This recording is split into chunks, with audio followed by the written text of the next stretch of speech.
हरिओम. भगवान आद्य श्री शंकराचार्यकृत श्रीकृष्णाष्टकम. योगदास श्री जयगणेश जोशी यांचे निरूपण. प्रजांगनैक वल्लभम. जो गोपगोपींच्या अंतःकरणात एकमेव प्रिय आहे आणि गोप प्रमुख आहे. व्रजांगनैक वल्लभम. व्रज अंगनम एक वल्लभम. व्रज म्हणजे व्रजवासी गोपगोपी. अंगनम अंगण मोकळी जागा. एकमेव. वल्लभम प्रिय मुख्य. शब्दार्थ. व्रज म्हणजे गोपगोपी. अंगण म्हणजे अंगण किंवा मोकळी जागा. गोपगोपींच्या हृदयात श्रीकृष्णाला अनन्यसाधारण अशी जागा होती, महत्त्व होते. यामुळे तो त्यांचा एकमेव वल्लभ होता, म्हणजे त्यांना प्रिय असा त्यांचा एकमेव प्रमुख होता. व्रजांगनैक वल्लभम या संबंधी अनेक वेळेला निरूपण केलेले आहे. अगदी थोडक्यात सांगायचे म्हणजे गोपगोपींना श्रीकृष्ण जीव की प्राण होता. तो गोपगोपींचा आत्मा होता. त्याला पाहिल्याशिवाय त्यांना चैन पडत नसे. गोप त्याच्यासाठी काहीही करायला तयार होत असत.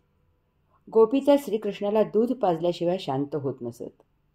गोपींना श्रीकृष्णाबद्दल मनोमनी इतके वात्सल्य होते की त्याला नुसते पाहिल्यावर, त्याला उचलून घेतल्यावर त्यांना दुधाचा पान्हा आपोआप सुटत असे. त्याने कितीही खोड्या काढल्या तरी त्या त्याच्यावरच प्रेम, माया, ममता, वात्सल्य करत असत. श्रीकृष्ण गोकुळाचा सर्वांनी मनोमनी स्वीकारलेला एकमेव प्रमुख होता. समस्त गोकुळ वृंदावन श्रीकृष्णाच्या अर्ध्या वचनात असे. गोपींनी श्रीकृष्णासाठी घरदार, मुलेबाळे, अब्रू अशी कशाचीही पर्वा केली नाही. त्या त्याच्यासाठी बेभान होत असत. तमाम गोकुळ श्रीकृष्णावर अतिशय मनापासून, मोकळ्या मनाने प्रेम करत असे. तमाम गोकुळाच्या हृदयावर श्रीकृष्णाचे नाव आणि त्याची प्रतिमा कोरलेली होती. श्रीकृष्णावर संकट म्हणजे तमाम गोकुळावर संकट असे समीकरण झालेले असते. हे असे लोभस व्यक्तिमत्व स्वतःच्या वर्तनामधून जनसामान्यांमध्ये निर्माण होते. ते तसे मुद्दाम निर्माण करता येत नाही. यासाठी निस्पृहपणा, प्रामाणिकपणा, सुसंस्कृतपणा, विनम्रता, समानता, धर्म, न्याय, नीती याची चाळ, सर्वांसाठी झटायची वृत्ती इत्यादी स्वतःच्या आचरणामधून व्यक्त झाली पाहिजे. आजकाल जेथे पिढीजात धनसंपत्ती, वैभव असते, तेथे अशा घरामधील मुले शिक्षण न घेता राजकारणात धुळगूस घालतात. स्वतःला जनसेवक म्हणवून घेतात. राजकारण म्हणजे त्यांना पैसे, प्रसिद्धी, प्रतिष्ठा मिळवण्याचे, त्या जोरावर मौज, चैन, चंगळ करण्याचे साधन वाटते. एखाद्या घरात एक राजकारणी यशस्वी झाला की त्याची मुले, पुतणे, नातेवाईक राजकारणी होतात. त्यांना राजकारण म्हणजे वारसा हक्क असल्यासारखे झाले आहे. शिक्षण देतात सोडून आणि टगेगिरी सुरू करतात. इतकेच नव्हे तर लोकप्रतिनिधी होणे म्हणजे गुन्हेगारी लपवण्याचे आणि किंवा ती उघडपणे सुरू ठेवण्याचे आणि किंवा त्यामधून सुखरूप सुटण्याचा राजकारण हा एक मार्ग आहे, अशी यांची समजूत झाली आहे. जात पात, धार्मिक भावना याचबरोबर बलात्कार, व्यसनाधीनता, झोटिंगशाही इत्यादी गोष्टींना ऊत आला आहे. बेगडी भपकारा, लैंगिक आकर्षण, बिभत्स नाचगाणी यांचा हैदोस सुरू आहे. दहिकाला, गणेशोत्सव, नवरात्र, गरबा, धुळवड, रंगपंचमी, नववर्ष इत्यादी मौका शोधायचा आणि त्यानिमित्ताने एकमेव कार्यक्रम म्हणजे धुमाकूळ घालायचा. यांना लोकमान्यांचे गीता रहस्य नको. यांना गणपतीची विद्या, नीती, न्याय नको. यांना श्रीकृष्णाची गीता नको. आज भारतात जी अराजकता आहे ती यामुळेच आहे. शिक्षण घेतलेले, सभ्य, सज्जन, निर्व्यसनी लोक सामाजिक पुढारी होणे, राजकारणात येणे बंद झाले आहे. जे कसेबसे थोडी तग धरून आहेत त्यांना अस्तित्वासाठी, बहुमतासाठी झोटिंगशहांना जवळ करावे लागत आहे. पुढारी कसा असावा त्याचा स्वतःच्या आचरणामधून बाळकृष्ण आपल्याला धडा घालून देत आहे. परंतु आमची जनता यामधून काय शिकणार? छत्रपती श्री शिवाजी महाराज, लोकमान्य टिळक, इंदिरा गांधी यानंतर अनेक वर्षानंतर आज सुदैवाने एक कणखर नेतृत्व नरेंद्र मोदी यांचे मिळाले आहे. बाळकृष्णाचा हा आदर्श आणि संदेश घेऊन जनतेनेच पक्ष बाजूला ठेवून व्यक्तिगत अयोग्य उमेदवार नकाराधिकार वापरून खड्यासारखे दूर करावेत. शिक्षित, सदाचारी, निस्पृह उमेदवार निवडून द्यावेत. तर यामधून पक्ष, पुढारी काही शिकतील. नाहीतर अराजकतेचा हा भस्मासूर आपल्याला गिळंकृत करायला टपलेला आहे. दरवाजाच्या उंबरठ्यात आलेला आहे. तो सर्वस्वाची राख रांगोळी केल्याशिवाय राहणार नाही. यास्तव श्रीकृष्णाचे भजन करावे. भगवान आद्य श्री शंकराचार्य म्हणतात की जो गोप गोपींच्या हृदय सिंहासनी एकमेव प्रिय आणि गोप प्रमुख आहे, त्या श्रीकृष्णाला मी नमन करतो. कृष्ण दुर्लभम. जो श्रीकृष्ण दुर्लभ आहे. कृष्ण दुर्लभम. कृष्ण आणि दुर्लभम. भगवान आद्य श्री शंकराचार्य सांगतात की श्रीकृष्ण दुर्लभ आहे. हे त्यांनी श्रीकृष्णाचे वैशिष्ट्य म्हणून सांगितले आहे. श्रीकृष्णाचा सहवास मिळणे दुरापास्त आहे. त्याचे दर्शन दुर्लभ आहे. ज्यांना त्याचे सानिध्य लाभले ते दैवाचे होते. ज्यांना त्याची भक्ती करावी अशी सुबुद्धी होते ते नशीबवान आहेत. ज्यांना त्याचे दर्शन होते, साक्षात्कार होतो, ते भाग्यवान आहेत. श्रीकृष्णाच्या चरित्रामध्ये तो दुर्लभ असल्याचे अनेक पुरावे आहेत. येथे दुर्लभ ह्याचा अर्थ पाहिजे तसा आणि तितका सहवास दुर्लभ झाला असाही घ्यावा. याची संपूर्ण यादी करणे शक्यच नाही. तरी त्यातील काही घटनांची येथे नोंद घेऊ. दुर्लभ श्रीकृष्ण. श्रीकृष्णाच्या जन्मदात्यांना त्याचा सहवास मिळाला नाही. कारण 1.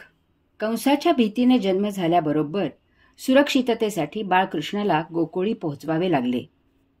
2. तसेच पुढे कंसवध झाल्यावर जरासंधाचे मथुरेवर हल्ले तीव्र होऊ लागले.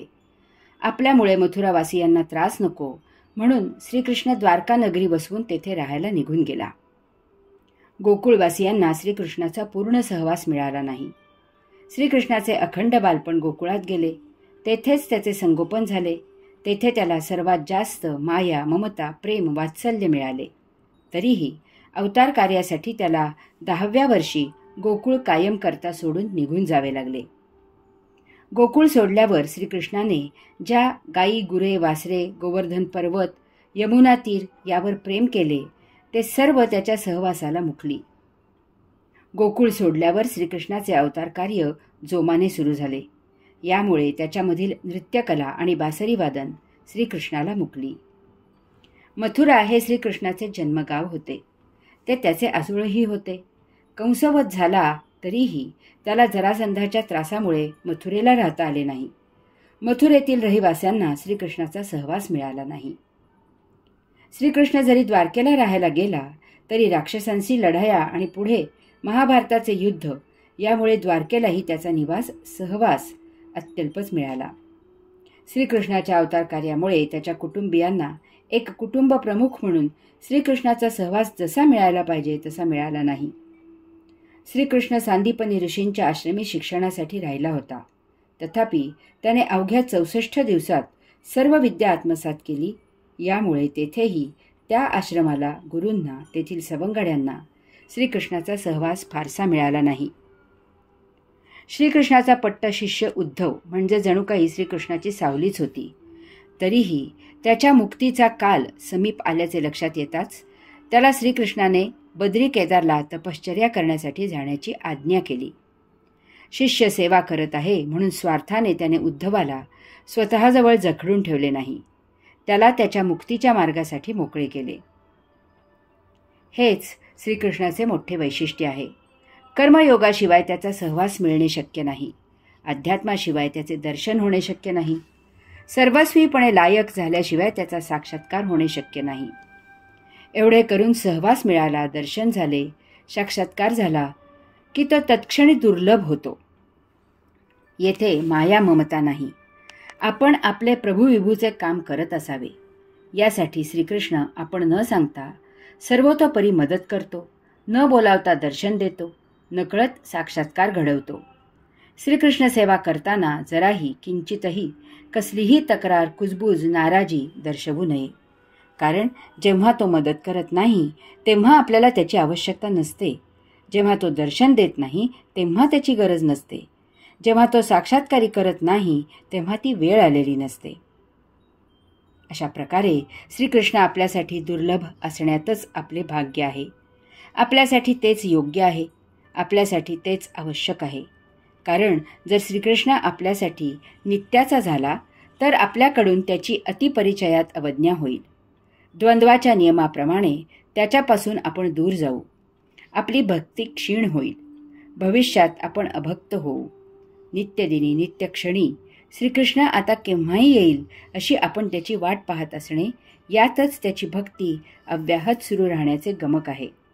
यातच आपले प्रत्येक कर्म भक्तिभावाने सर्वोत्तम होण्याचे रहस्य आहे. यातच परमभक्तीचे मर्म आहे. श्रीकृष्ण भेटण्याची हुरहुर लागलेली असणे, यात भक्तिरसाचा गोडवा आहे. आध्यात्मिक मरण.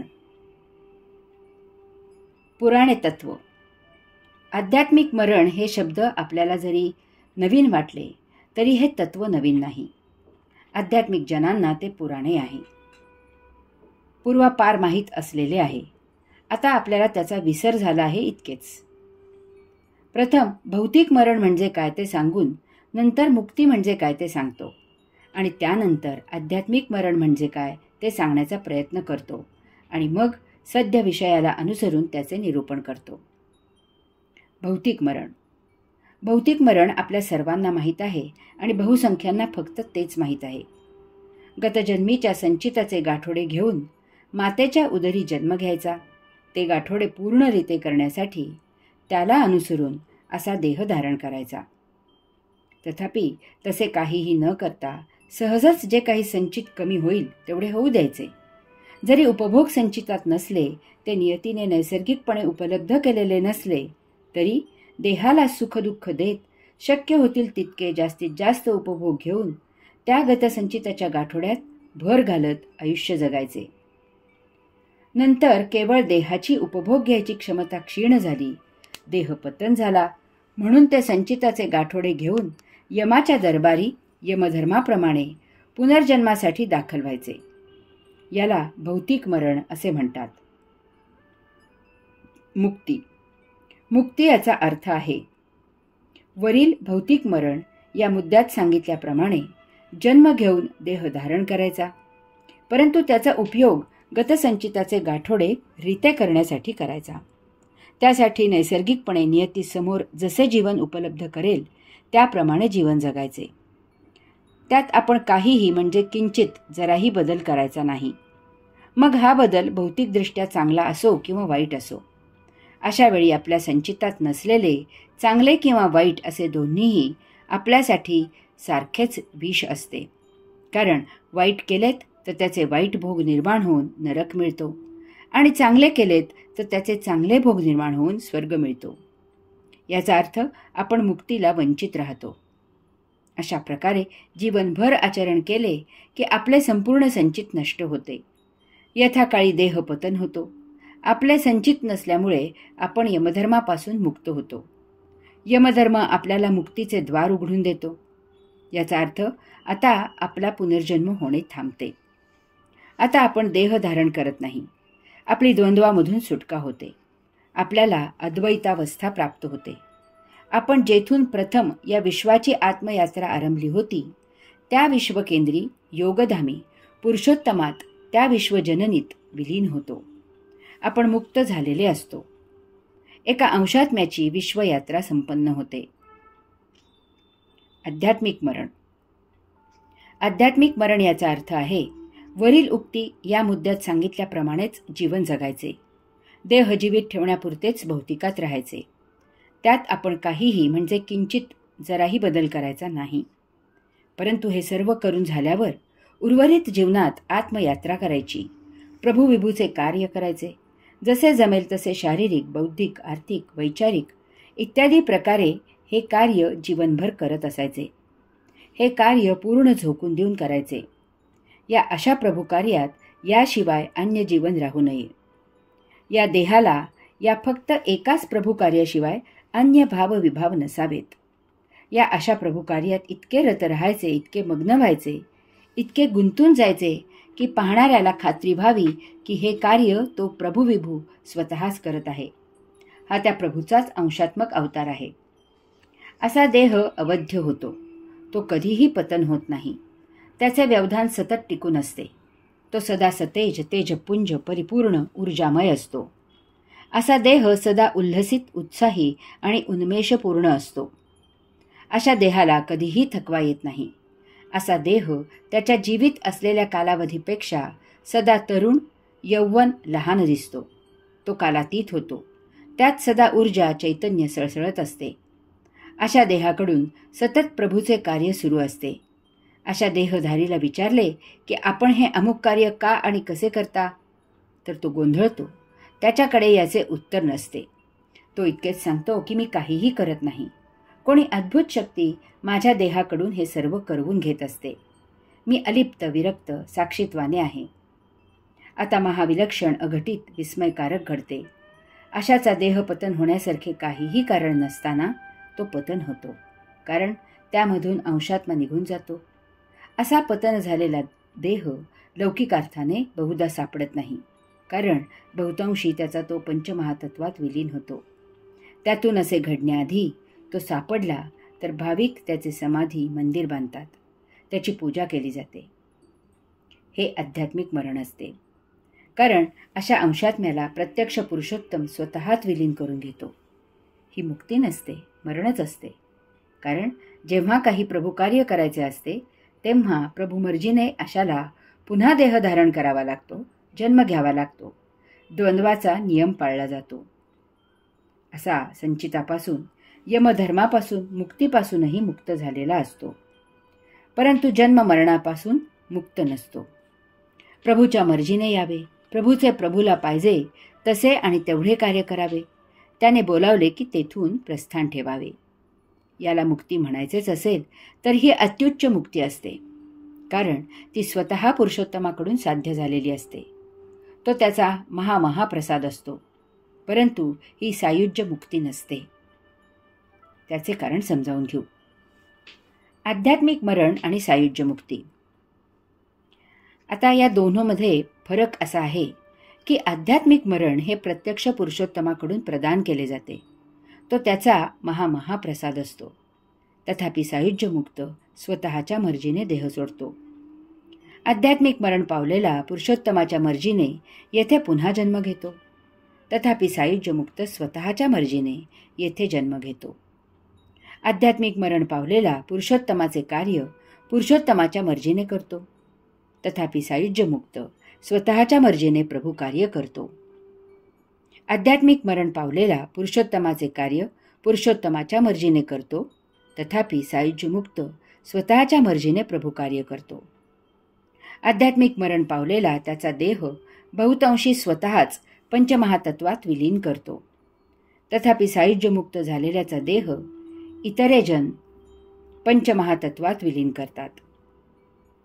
मला स्वतःला विचाराल तर मला आध्यात्मिक मरणाऐवजी सायुज्य मुक्ती मिळणे आवडेल. आध्यात्मिक मरण आणि सायुज्य मुक्त यात साम्य असे आहे की दोघेही प्रभूच कार्य करतात. दोघांचीही द्वंद्वामधून सुटका झालेली नसते. दोघेही जन्म मृत्यू असा द्वंद्वाचा नियम पाळतात. दोघांचीही यमधर्मापासून मुक्तता झालेली असते.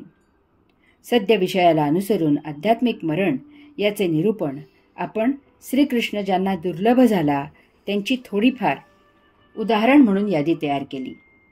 ही यादी श्रीकृष्णाचा सहवास मिळाला, परंतु ज्या प्रकारे त्याचा सहवास मिळायला पाहिजे होता त्या प्रमाणात आणि त्या प्रकारे तो त्यांना मिळाला नाही अशी ती उदाहरणे होती. परंतु काही जणांना त्याचा सहवास मिळू शकला असता. त्या योगे त्यांचे जीवन पूर्णपणे बदलून सुमार्गी लागू शकले असते. असेही काही जण होते. ते अभागी होते असे म्हणायचे. अशांना श्रीकृष्ण खऱ्या अर्थी दुर्लभ झाला. याचे जरा सविस्तर निरूपण करू, कारण हा मुद्दा तसा मोलाचा आहे. कंस, शिशुपाल हे असे होते. यांना चांगले आगाऊ माहीत होते की त्यांना श्रीकृष्णापासून मरण येणार आहे. तथापि ते भौतिकाच्या आहारी इतके गेलेले होते की त्यांना फक्त भौतिक मरणच जाणवत होते. त्यांना आध्यात्मिक मरणाचा पत्ता नव्हता. कारण ज्यांनी जे गुरुजन केले होते किंवा ज्यांचा सल्ला ते घेत होते ते सर्व भौतिकाने पछाडलेले होते. त्याच्या गुरुजनांना, त्याच्या सल्लागारांना अध्यात्माचा गंध नव्हता. यामुळे कंस, शिशुपाल यांना चुकीचा सल्ला दिला गेला. तथापि जर त्यांना योग्य सल्ला दिला गेला असता तर त्यांनी श्रीकृष्णाची पूजा केली असती, त्यांनी श्रीकृष्णाची आराधना केली असती, त्याची भक्ती केली असती, त्यांनी श्रीकृष्णाची त्या भाग्योदय क्षणाची वाट पाहिली असती की श्रीकृष्ण कधी येत आहे आणि आपल्याला प्रत्यक्ष आत्मपरब्रह्माकडून मरण प्राप्त होत आहे. येथे पितामह भीष्मांची आठवण होणे अपरिहार्य आहे. जेव्हा महाभारत युद्ध प्रसंगी श्रीकृष्ण सुदर्शन चक्र उगारून त्यांच्यावर धावून गेला तेव्हा भीष्म महापितांनी आपले शस्त्र खाली ठेवले आणि ते हात जोडून रथात श्रीकृष्णाकडून येत असलेल्या मरणाची वाट पाहू लागले. त्यावेळी ते श्रीकृष्णाला मोठ्या भावभक्तीने आवाहन करू लागले, गोविंदा, हे तुझ्या हातून मरण येणे हे माझे महाभाग्य आहे. तथापि कंस आणि शिशुपाल यांचे बाबतीत असे घडले नाही. त्या दोघांनाही कायमस्वरूपी महाप्रसाद प्राप्त होण्याची, प्रभू विभूचे कायम कार्य करत राहण्याची सुसंधी होती. सदा प्रभू विभूचे मध्येच वास्तव्य करण्याची अतिदुर्लभ अशी संधी आयतीच चालून आलेली होती. परंतु ते भौतिकाच्या आहारी जाऊन यासाठी वंचित राहिले. त्यांना अशा प्रकारे श्रीकृष्णाने ठार करण्याऐवजी त्याने त्यांना उचलून स्वतःत विलीन करून घेतले असते, त्यांना आध्यात्मिक मरण प्राप्त झाले असते. त्यायोगे ते या विश्वांमध्ये सतत येत राहिले असते. परंतु घडले भलतेच.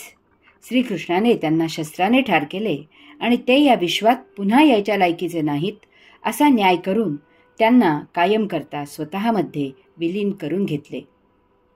अशा प्रकारे 2 उमलत्या अंशात्म्यांची शोकांतिका झाली. सुलभ श्रीकृष्ण. श्रीकृष्ण सुलभही आहे याची चर्चा केल्याशिवाय हा मुद्दा पूर्ण होऊ शकत नाही. येथे निरूपणाला पूर्णत्व येण्यासाठी श्रीकृष्ण दुर्लभ कोणाला असतो तसेच तो सुलभ कोणाला असतो याचेही निरूपण करायचे आहे. श्रीकृष्ण सर्वांना सदा सुलभच आहे. श्रीकृष्ण सर्वांना सदा प्राप्त झालेलाच असतो. आपण प्रायः त्याच्या अवस्थेत असतो, त्याच अवस्थेत असतो, कारण आपण स्वतः श्रीकृष्णाचाच अंश आहोत. आपण त्याचाच वंश आहोत. फक्त ते जाण्याचाच अवकाश असतो. यामुळे मूलतः श्रीकृष्ण कोणालाही दुर्लभ नाही. आपल्याकडे हिरा आहे हेच समजत नाही, कारण अजाणतेने त्यावर पांघरूण घातलेले असते. म्हणून अनेक जण त्याची दखल घेत नाहीत आणि कर्मदरिद्री राहतात. श्री समर्थ रामदास स्वामींनी म्हटले आहे की घरी काम देनू पुढे ताक मागे. याचप्रमाणे आपण आपल्या सत्य स्वरूपावर भौतिक भोगापवर्गतेचे अत्यंत दाट असे घट्ट पांघरूण घालून ठेवले आहे. भवसागराच्या किनाऱ्यावर आपण महाआनंदात या भौतिक सृष्टीचा साक्षी राहून परम आनंद घेत असतो. तथापि आपले त्या कोंबडा पाळणाऱ्यासारखे झाले आहे. दररोज नित्य नियमित 1 अंड मिळून त्याचे समाधान नाही. त्याला कोंबडीच्या पोटातील सर्वच्या सर्व अंडी एकदम हवी अशी हाव सुटली. त्याने कोंबडी कापली आणि आत पाहतो तर तेथे रक्तमासाशिवाय काही मिळाले नाही. क्षणार्धात कोंबडी गतप्राण झाली. कोंबडी मेली. नित्य अंड गेलं आणि कपाळी दुर्दैव तेवढं राहिलं. आपल्याला दररोज नित्य नियमित या भवसागराच्या किनारी राहून, त्याला साक्षी राहून, त्याचे निरीक्षण करून, या सृष्टीचे अवलोकन करून परम कैवल्य आनंद मिळत असतो. यात कोठे काही कमतरता नसते. परंतु आपल्याला त्या कोंबडीच्या मालकासारखी हाव सुटते की भौतिकाच्या किनाऱ्यावर केवळ साक्षी राहून जर इतका आनंद मिळत असेल तर प्रत्यक्ष भवसागरात उडी घेतली, त्यात पोहलो तर कितीतरी पट जास्त आनंद मिळेल. येथेच आपण फसतो. आपण साक्षीत्व सोडतो आणि भवसागरात उडी घेतो. साक्षीत्व ही भवसागरापासून संरक्षण व्हायची कवचकुंडले आहेत हे भान हरपते. आपण त्या भवसागरात सुखदुःखाच्या गटांगळ्या खात, आक्रोश करत जन्म मरण असे फेरे घेत राहतो. आनंद कोठल्या कोठे दूर किनाऱ्यावर राहतो. नियती हसत असते आणि श्रीकृष्ण साक्षी राहून ही लीला अवलोकन करत असतो. अशा अभाग्यांना श्रीकृष्ण त्यांच्याच करंटेपणामुळे दुर्लभ असतो. परंतु ज्यांना हे समजते त्यांना श्रीकृष्ण फारच सुलभ आहे. यासाठी नित्य नियमित श्रीकृष्णाची पूजा, आराधना, भक्ती करावी. भौतिक आयुष्य जगून देह जीवित ठेवावा, तथापि आध्यात्मिक जीवन जगून साक्षीत्वाने या सुंदर सृष्टीचा आस्वाद घ्यावा, त्याचा परमकैवल्य आनंद घ्यावा. हेच श्रीकृष्ण प्राप्त झाल्याचे लक्षण आहे. अशांना श्रीकृष्ण सदा सुलभ आहे. यास्तव श्रीकृष्णाचे भजन करावे. भगवान आद्य श्री शंकराचार्य म्हणतात की जो श्रीकृष्ण दुर्लभ आहे त्याला मी नमन करतो. हरि ओम.